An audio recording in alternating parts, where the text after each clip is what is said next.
both of these approaches, you are the preferred candidate. There's no doubt about that. Your selection is the result of a detailed, perhaps even drawn out, and certainly well-considered review process that looks at just your curriculum vitae, it looks at your statements of teaching, your teaching philosophy, it reviews your research program and where you believe you're going with this. There are valuable comments that come from referees. There's often an on-campus presentation and review process, and there's much discussion at the committee level. So certainly by the time you have the offer in your hand, you are the preferred candidate. And really, you don't need to sell us anymore. Our goal in this is to be reasonable. You want to avoid a sort of a prima donna label that can stick with you in the future. And negative experiences in the negotiation process make it more difficult for us to go that extra mile on some of the things where we do have flexibility. Now, I'm not sure that everybody would agree with my comment there, but I do find myself that there's a personality and a humanity to the negotiation process. To give you an idea about that, there are flexibilities on timing, for example. So if we've negotiated something as a different agreement in some sort, at this point I usually try and tighten the time frame. So you may have been given a couple of weeks to respond to the offer, and there may have been some back and forth. We may have done a revised offer to you, and at that point I really try and tighten the time frame up. And so 2 weeks will become 1 week, and at some point we might be down to, where are we on this? We need to move. Can you get back to us in even just a few days?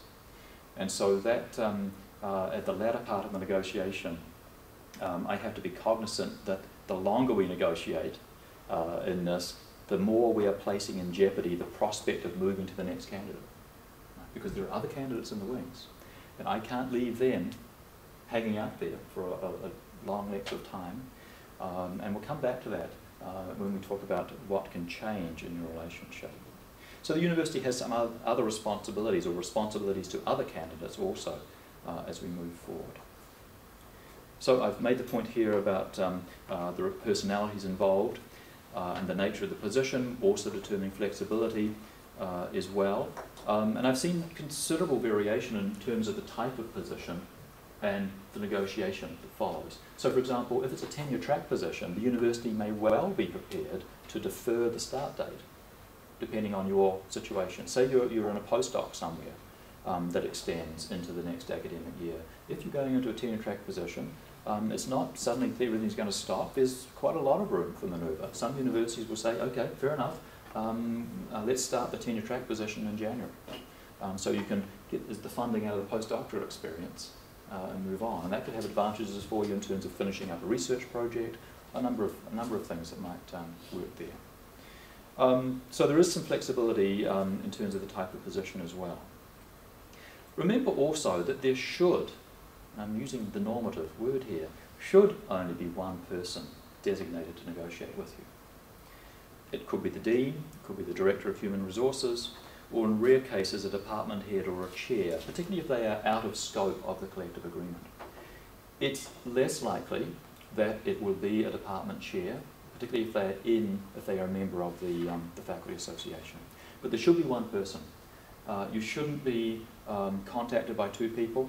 You may be contacted by a committee chair or a department head to say there will be an offer forthcoming, and that's fine, and most universities are quite comfortable with that, but they should not be the person you're negotiating with unless they are the designated person. It should be a single point of contact for you. And that's important because you don't want some trading going on in a sort of circular way about who are you talking to on this. So in nearly all cases, certainly in my experience, the individual you're negotiating with is actually also negotiating on behalf of somebody else.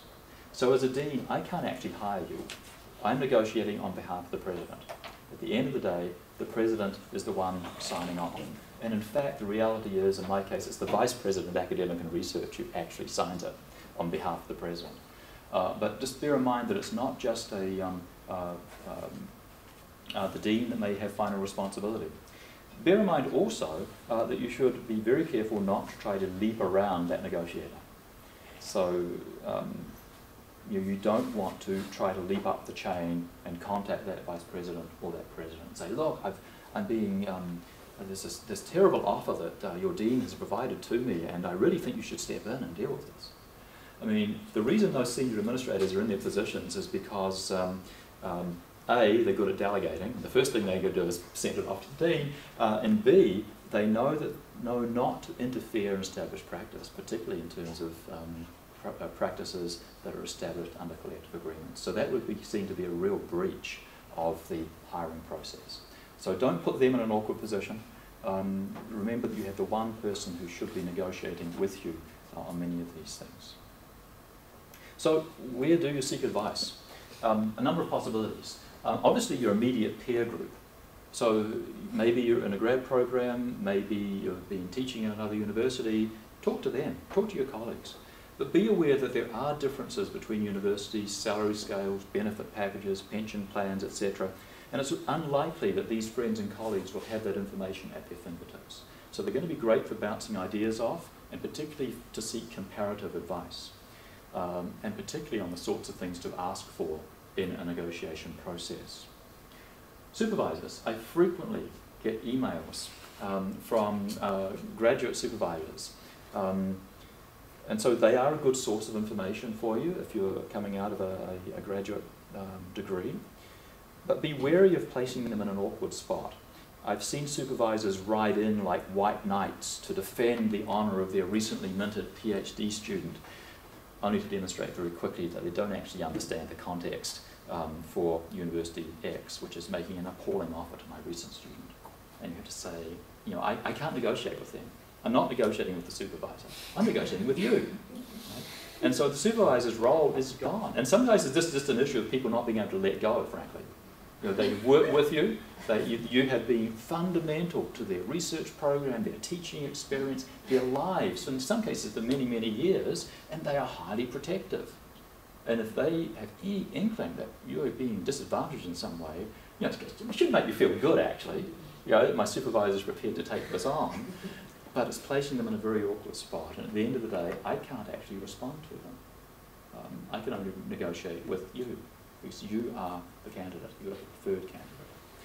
But I don't want to discount supervisors. They are ones who have a good sense of their own university as well, which leads to that next point, that friends and colleagues at your home university or the like, and also at the proposed university, they are a good source, because they know the working conditions, the working environment. One hopes as well they are familiar with collective agreements, although I don't know if I'm allowed to make a cautionary statement, I'm still amazed at how unfamiliar many faculty colleagues are with collective agreements. These are things that are governing your work conditions. It's important to read them. I know they're not the most scintillating of documents, but it's really important to understand key components of these agreements. And so friends and colleagues at the proposed employer university are very important. But do note that you're not going to be negotiating with them at the end of the day. They may have been hired at a different time, under different conditions, and while universities work very hard to ensure equity, there is a timing issue. You know, my starting salary at a university was $27,000.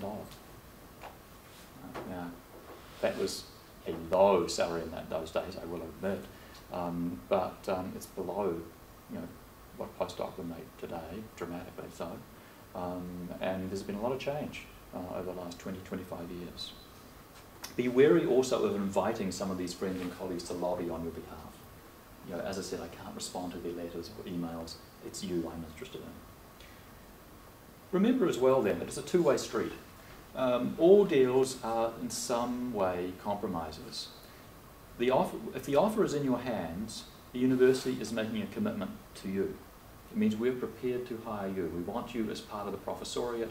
We want you as part of the academic community of University of X. And we are going to work very hard to get you to be part of this academic community, including competing with our other universities around the globe to get you. There will be limits on the extent of that competition, but we know that it's a competitive environment out there. We know as well that while we have identified you as the preferred candidate, you may or may not have identified us as the preferred university. So it continues to be a two-way street on this. And so how we respond to your questions, how we approach you is important. And sometimes I think that's one of the willingness to trade pieces that we need to think about. It's still a trading game here. And some of those things are going to be very pragmatic things. So it might be, I can get a little more research money from University X. The teacher mode is higher as well. Oh my gosh, really what I want to do is continue this element of it, and wow, living costs are really high over there. You've got a lot of things to think about and to trade off, and it's going to be important to do that old pros and cons sheet of paper.